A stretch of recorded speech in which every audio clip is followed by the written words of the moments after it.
இந்த சீரிஸுடைய episode 4 story break down பார்க்கலாம். இதுக்கப்புறம் ஹீரோ ஜின்னு அப்புறம் மீமும் சேர்ந்துருக்க மாதிரி சீக்வன்ஸ் அதிகமாக பார்ப்போம் நம்புகிறேன். அண்ட் வீடியோக்குள்ளே போகிறதுக்கு முன்னாடி நம்ம செகண்ட் சேனலை சப்ஸ்கிரைப் பண்ணாமல் இருந்தீங்கன்னா மறந்துடாமல் சப்ஸ்கிரைப் பண்ணுங்கள். அண்ட் சப்போர்ட் பண்ணுற விதமாக ஒரே ஒரு லைக் பண்ணுங்கள். போன எபிசோட் எண்டிங்கில் நம்ம ஹீரோயினை மனசு உடைஞ்சு போயிருப்பாங்க. ஜின்னும் நம்மளை மாதிரியே நம்மளை பற்றி தான் நினச்சிக்கிட்டு இருந்திருக்கான். இவங்களுடைய அம்மா தான் அவர் லெட்டருக்கு ரிப்ளை பண்ணாமல் இருந்ததுக்கு காரணன்றதை அவங்களுக்கு புரிஞ்சிருக்கும். ஓப்பனிங்கில் சோர்ந்து போய் உட்காந்துருக்கும் போது நம்ம ஜின்னுடைய குட்டி தங்கச்சி, உங்களுக்கு என்னாச்சு, எதுக்காக நீங்கள் அழுகிறீங்க அப்படின்னு கேட்க, உனக்கு ஜாவோ இப்போ எங்கே இருப்பான்னு தெரியுமான்னு நம்ம ஹீரோன்னு கேட்குறாங்க.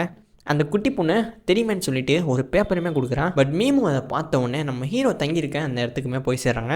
ஃப்ளாஷ்பேக்கு நம்ம ஜின்னு சின்ன பையனாக இருக்கும்போது மீமுடைய பிறந்த நாளை கொண்டாட அவங்களுடைய அம்மா, டேய் ஜின்னு உன்னோட பிறந்த நாள் எப்படான்னு கேட்குறாங்க. பதில் சொல்லாமல் அமைதியாக இருந்திருப்பான். பதிலுக்கு மீமுடைய அப்பா, இனிமேல் இதே பிறந்த நாளை உனக்கும் சேர்த்து கொண்டாடலான்னு சொல்கிறாரு. ப்ரெசென்ட்டில் நம்ம ஹீரோ, நீ இன்னும் எதுவுமே சாப்பிடலையான்னு கேட்க அவங்களுமே ஆமான்னு சொல்கிறாங்க. ஜின்னு மீமு கிட்ட, நீ மறுபடியும் அழுதியான்னு கேட்க, ஆமாம் நான் அழுகு தான் செஞ்சேன், அது எப்படி உனக்கு தெரியும்னு கேட்குறாங்க. அதான் உன்னுடைய கண்ணை காட்டி கொடுக்குதே, பார்க்குறதுக்கு வால்நட் மாதிரி இருக்குன்னு சொல்கிறாரு. நான் அழுதுக்கு காரணமே நீ தான் தெரியுமா, என்ன எதுக்காக ப்ளேம் பண்ணுறேன், நான் என்ன பண்ணேன்னு கேட்க, இல்லை அந்த காரணத்தை நான் சொல்ல மாட்டேன், அது ஒரு சீக்ரெட், எதுவுமே சொல்லணும்னா என்னால் எப்படிமா கண்டுபிடிக்க முடியும்னு ஒரு கன்ஃபியூஷனில் இருக்காரு. சரி நான் இங்கே இருக்கேன்ற விஷயம் உனக்கு யார் சொன்னதுன்னு கேட்க, அதுவா உன்னோட குட்டி தங்கச்சி தான்.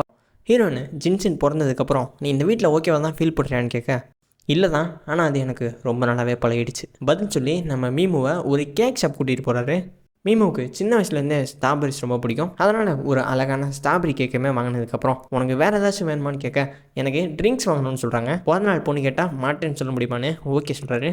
மறுபடியும் ரூமுக்கு வந்ததுக்கப்புறம் அந்த பிறந்தநாள் கேட்க வச்சுட்டு நம்ம ஹீரோ ஏதாச்சும் ஒன்று விஷ் பண்ண சொல்கிறாரு. சரி உன்னோட உண்மையான பிறந்தநாள் எப்போன்னு நம்ம ஹீரோன்னு கேட்ட உடனே அந்த கேள்விக்கு இவர் பதில் சொல்லாமல் சமாளிக்கிறாரு. 20 வருஷமாக பிறந்தநாள்லாம் மறந்துட்டு தான் வாழ்ந்திருக்கேன்னு பதில் சொல்கிறாரு. கேக்கில் கேண்டில் வச்சுட்டு நம்ம ஹீரோயின் ஒரு அழகான விஷயமே பண்ணுறாங்க.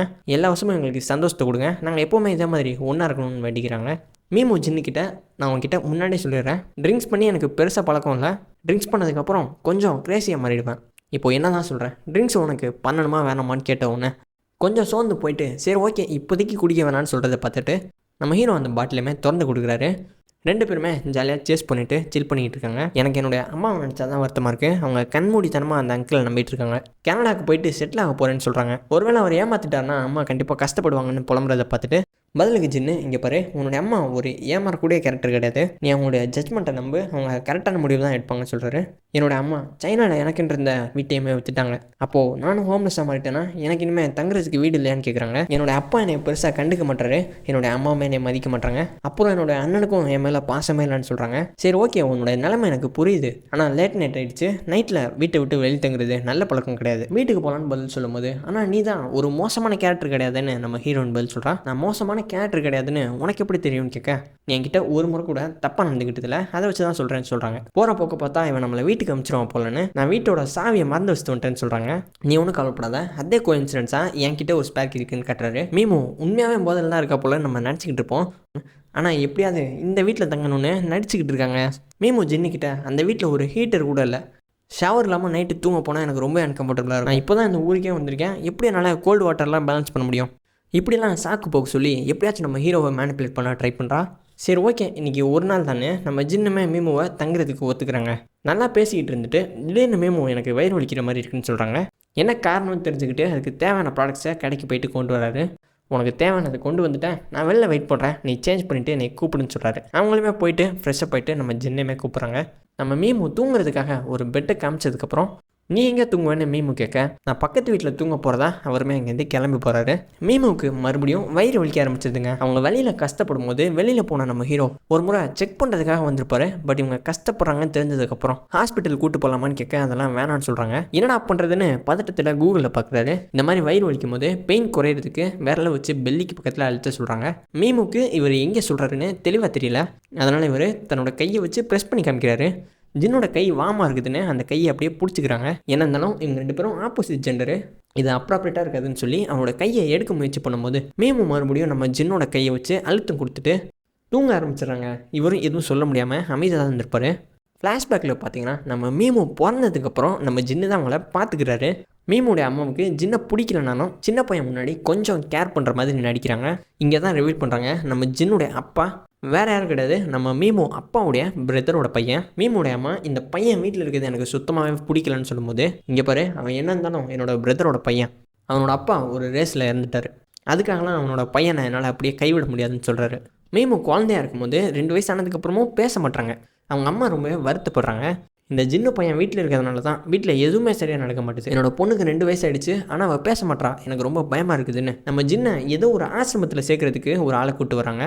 வந்தவங்க நம்ம ஜின்னை இங்கேருந்து கூட்டிகிட்டு போகும்போது மீமு பார்த்தீங்கன்னா ஃபஸ்ட் டைமாக பிரதர்ன்ற வார்த்தையை சொல்கிறான். அப்படியே சீனை கட் போனால் நம்ம ஹீரோடைய அசிஸ்டன்ட் ஒருத்தன் சாப்பிட்றதுக்கு ஸ்நாக்ஸ் வாங்கிட்டு வந்திருக்கேன்னு வீட்டுக்குள்ளே போகும்போது உள்ளே மட்டும் போகாதரான்னு நம்ம ஹீரோ சொல்ல இவருக்கு ஒன்றுமே புரியல. எதுக்காக உள்ளே போவேனான்னு சொல்கிறாரு. உள்ளே யார் பாஸ் இருக்குதுன்னு கேட்க ஒரு தூங்கு மூஞ்சி உள்ளே இருக்கதா இன்டெரக்டாக சொல்லியிருப்பாரு. கொஞ்ச நேரத்தில் நம்ம மீமு ஒரு டிஷர்ட் அண்ட் ஷார்ட்ஸ் போட்டு வெளியே வராங்க. இந்த பக்கம் நம்ம ஜின்னுடைய அசிஸ்டன்ட் 2 பேர் காருடைய ஃபால்ட் என்னன்னு கண்டுபிடிச்சி சரி பண்ண முயற்சி பண்ணிட்டு இருக்காங்க. வந்த கொஞ்ச நேரத்திலே என்ன பிரச்சனைன்றதை கண்டுபிடிச்சி ஃபிக்ஸுமே பண்ணுறாங்க. ஸ்டார்டிங்கில் இவங்க காரை ஓட்ட மாட்டாங்கன்னு தான் நினச்சேன், பட் இந்த அளவுக்கு எக்ஸ்பர்ட்டாக இருப்பாங்கன்னு நானே எதிர்பார்க்கல. அந்த 2 பேருமே நம்ம மீமுடைய அழகை பார்த்து அப்படியே உறைஞ்சு போய் நிற்கிறாங்க. ஜின்னு வந்ததுக்கப்புறம் எங்கேரா பார்த்துக்கிட்டு இருக்கீங்க, போயிட்டு வேலையை பாருங்கன்னு சொல்கிறாரு. மீமு கிட்ட நீ எதுக்காக டிஷர்ட் மட்டும் போட்டு வந்திருக்கேன்னு கேட்குறாரு. இல்லை நான் பேண்ட்ஸுமே போட்டிருக்கேன்னு சொல்ல சரி ஓகே நீ போயிட்டு ஒரு லாங் பேண்ட்ஸாக போடுமான்னு சொல்கிறாரு. மீமு சாப்பிட்றதுக்கு பிரேக்ஃபாஸ்ட்டை நம்ம ஜின்னு சமைக்கிறாரு. இல்லை எனக்கு கேரட்லாம் பிடிக்காதுன்னு சொன்ன உடனே ஒரு லுக்கு விடுறாரு. அது மட்டும் இல்லாமல் க்ரீன் ஆனியனும் பிடிக்காதுன்னு சொல்கிறாங்க.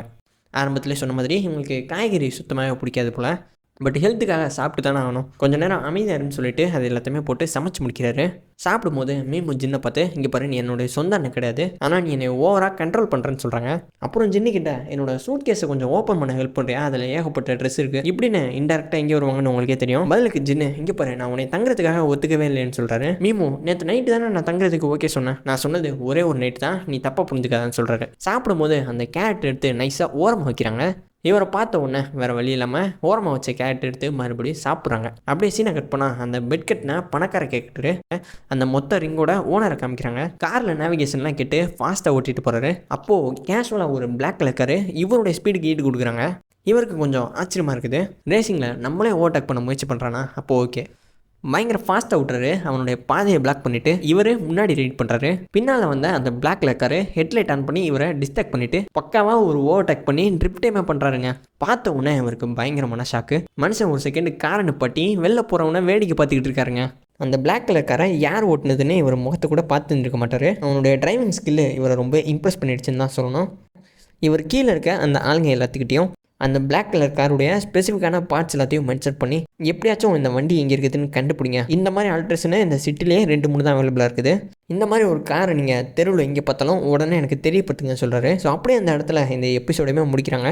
அந்த பிளாக் கலர் காரை ஓட்டுனது யாராக இருப்பாங்கன்னு நீங்கள் நினைக்கிறீங்க? நம்ம மெயின் கேரக்டரு ஜின்னா இருப்பாரா இல்லை புதுசாக வரக்கூடிய ஒரு கேரக்டரா? உங்களுடைய ஒப்பீனியனை கமெண்ட்டில் சொல்லுங்கள். எனக்கு தெரிஞ்சு அது ஜின்னு தான் நினைக்கிறேன். ஏன்னா இவருடைய அப்பாவுமே ஒரு ரேஸில் தான் இருந்ததாக மென்ஷன் பண்ணியிருப்பாரு. ஸோ நம்ம ஹீரோவுக்கு ஒரு வெறித்தனமான டிரைவிங் ஸ்கில் இருக்கிறதுல பெருசாக ஆச்சரியம் இல்லை. இந்த வீடியோ நீங்கள் பார்த்தீங்கன்னா ஒரே ஒரு லைக் பண்ணுங்கள், அப்போ தான் வீடியோக்கான என்கேஜ்மெண்ட் கிடைக்கும். ஸோ ப்ளீஸ் ஒரே ஒரு லைக் பண்ணி நம்ம செகண்ட் சேனலில் சப்ஸ்கிரைப் பண்ணுங்கள். காப்பிரைட் பிரச்சனை வந்துச்சுன்னா நம்ம செகண்ட் சேனலில் தான் வீடியோஸை கண்டினியூ பண்ணுவோம். ஸ்மைலிங் சேனல் இந்த வீடியோவோட கொலாபில் இருக்குது, செக் பண்ணுங்கள்.